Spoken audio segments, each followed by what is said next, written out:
Bila perlu masa warga sini biar dia tahu. Pilunya Muh Ghazali meratapi istrinya dibunuh anak kandung di Semarang, Jateng. Katakan hukum seberat-beratnya, jika perlu hukum mati.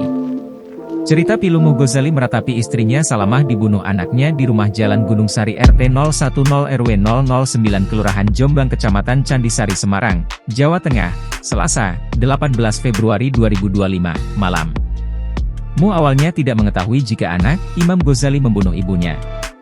Saat kejadian dirinya sedang bekerja. Saya baru tahu pukul 7.30.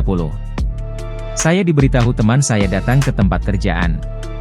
Bahwa saya harus pulang karena istri dibunuh, ujarnya kepada tribunjateng.com, Rabu, 19 Februari 2025. Dia hanya mengetahui istrinya telah dibawa ke masjid kondisi dan akan disalatkan. Kejadiannya saya nggak tahu nih Pak. Ini istri Bapak yang meninggal. Posisi saya berada di kerjaan. Satu.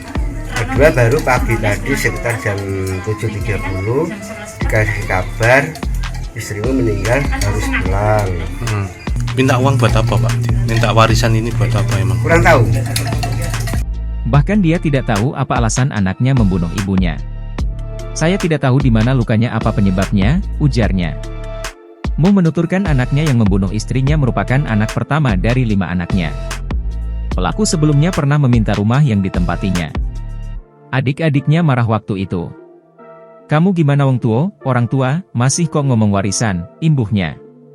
Menurutnya, pelaku sering membuat ulah ketika berada di luar rumah. Bahkan pelaku sempat akan dihajar massa. Anak saya bilang katanya mau dimasa. Minta tolong ke ketua RT tetapi tidak berani. Yang berani menghadapi saya, katanya. Dikatakannya pelaku di usianya 36 masih menganggur. Kerjaannya hanya mabuk-mabukan dan mengkonsumsi pil koplo. Bahkan meminta warisan rumah untuk itu, ujarnya. Muh sebagai orang tua meminta anaknya yang membunuh istrinya dihukum setimpal dengan perbuatannya. Dirinya ikhlas ketika anak dihukum mati.